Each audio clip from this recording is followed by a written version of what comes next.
The average American moves twice a decade. RJ typically house sits in over 50 places each year.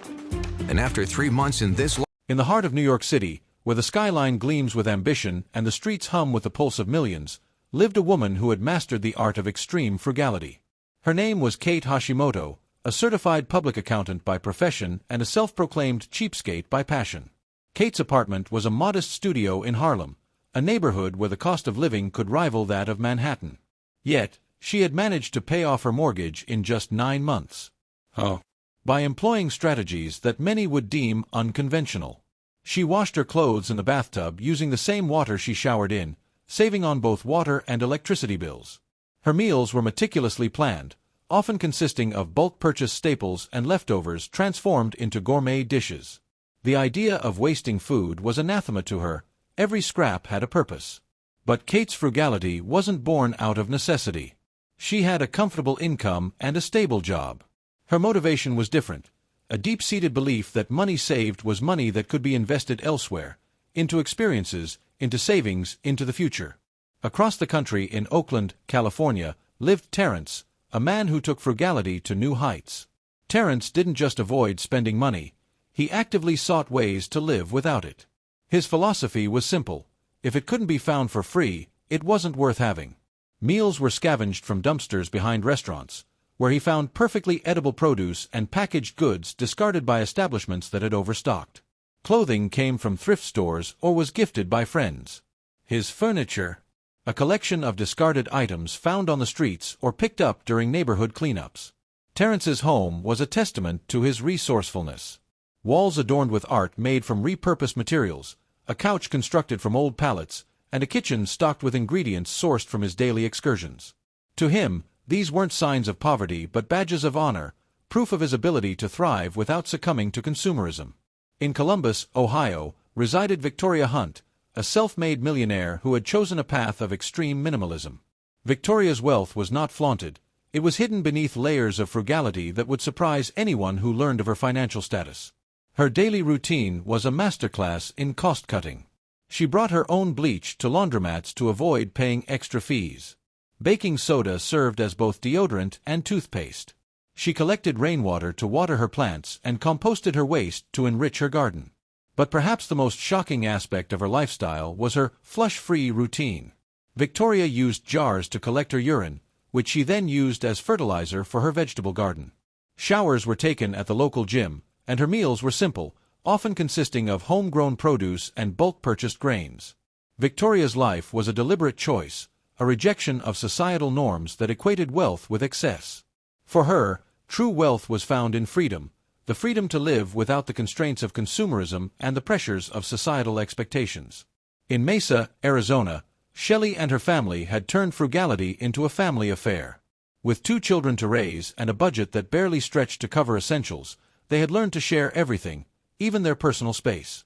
The family of 4 slept in one bed, a practice that not only saved on heating costs but also fostered a sense of closeness and unity. Bathwater was shared, and meals were prepared in bulk and eaten over several days. Clothing was handed down, mended, and repurposed. Shelley's most ambitious project was her daughter's wedding. With a budget of just $1,000, she managed to organize a ceremony that was both beautiful and memorable. Decorations were handmade, the dress was a vintage find, and the reception featured a potluck-style meal contributed by friends and family. For Shelley, these practices weren't about deprivation but about creativity and community. They had found joy in simplicity and fulfillment in shared experiences. Stephanie, a mother of 3 in Texas, had a unique approach to cooking. Faced with high energy bills, she discovered that her dishwasher reached temperatures sufficient to cook certain foods. So, she began preparing lasagna in the dishwasher. The process was simple. She would wrap the lasagna tightly in aluminum foil and place it in the top rack of the dishwasher. As the machine cycled through its cleaning process, the lasagna cooked. The result was a surprisingly edible meal, though slightly soggy. While unconventional, Stephanie's method was a testament to her ingenuity and willingness to challenge traditional norms. It wasn't just about saving money, it was about finding new ways to make things work. In Vermont, Roy Haynes had turned his extreme frugality into a force for good. As the founder of Save Our Strays, a non-profit pet rescue center, Roy used the money he saved through his penny-pinching habits to fund his organization's operations. His home was a sanctuary for abandoned animals, and he relied on donations and his own savings to provide food and medical care. His lifestyle was austere. He reused coffee grounds, made his own cleaning supplies, and avoided all unnecessary expenses. But for Roy, every dollar saved was a dollar that could be used to save an animal's life. His story highlighted the potential for extreme frugality to be used for altruistic purposes, demonstrating that saving money could have a positive impact beyond personal gain. While these individuals had found unique ways to save money in their respective cities, their stories shared common themes: resourcefulness, creativity, and a rejection of consumerism. They had chosen paths that prioritized experiences and values over material possessions. Their lifestyles challenged conventional notions of success and wealth, offering alternative perspectives on what it means to live a fulfilling life. In a world where the pursuit of more is often equated with happiness, these extreme cheapskates found contentment in less. The stories of Kate, Terrence, Victoria, Shelley, Stephanie, and Roy serve as reminders that there is no one-size-fits-all approach to managing finances. While their methods may seem extreme to some, they found strategies that work for them and aligned with their values.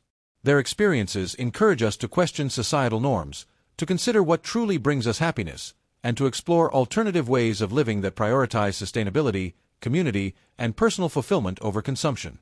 In the end, the biggest savings in big cities may not come from cutting coupons or finding the best deals, but from redefining what it means to live well.